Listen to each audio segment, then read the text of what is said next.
Hey everyone, today I was doing some gardening and I thought I would share with you how I got through some of the tougher struggles physically, dealing with pain when I was younger, with a phrase that I kind of had to come up with my own to get through some really tough times.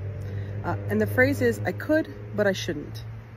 And I'm in my garden right now, and the reason I was thinking about this is because I'm cleaning a huge area of weeds. And even sometimes tasks like weeding are I could but I shouldn't situation. When I was 18 and I lost the function of my left leg due to a herniated disc compressing the nerve, there were a lot of things that were taken away from me that I wasn't expecting to ever have to think about. And it really made me depressed. While I was grappling with all of these things that I couldn't do anymore like a normal person my age, I found myself saying no. No. People asked me if I could go out with them. I said, no, I can't do that. Why don't you walk through the mall with me? No, I can't do that. And saying no over and over and over again, really hurt my mental state of well-being. It affected how I thought I was able to recover. And there's a lot of humbling that goes on when you're that young and you're 17, 18 years old, can't use your leg, gotta walk around with a handicap tag, you know, things like that. Your ego goes to the basement. And so one of the things that I began realizing is how much my words affected how I felt every day and how my actions affected other people's actions, because I didn't want my pain to be other people's pain.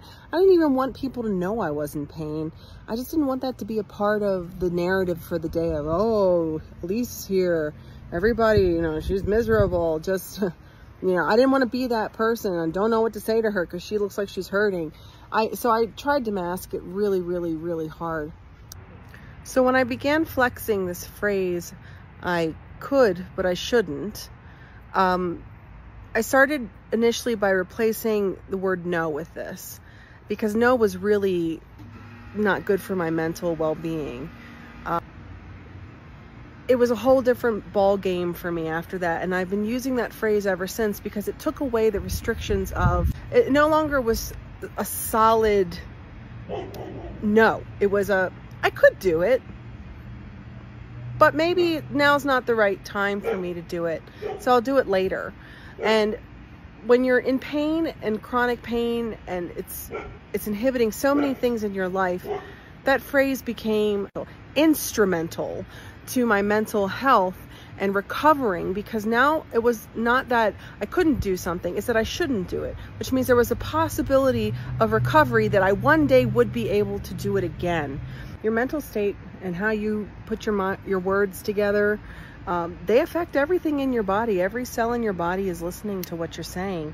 And when you put the words together right and you get things that you need in the right order, it changes how you function from day to day. That's why affirmations are so powerful.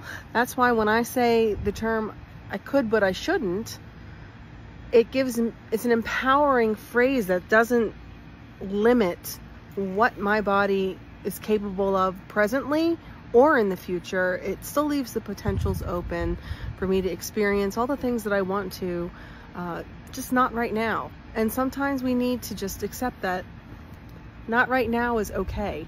So right now I am saying I could weed my garden and finish it off, but maybe I shouldn't, because I've done enough today. So this little patch of grass is probably going to stay the way that it is, and I'll stay sitting on my little tiny chair so that I can complete these tasks the way that I feel like my body can handle, and when I can't anymore, I'll stop, because that's good enough. All right, y'all, I hope you incorporate this little tip of information, or you give it to someone else that you think it might help.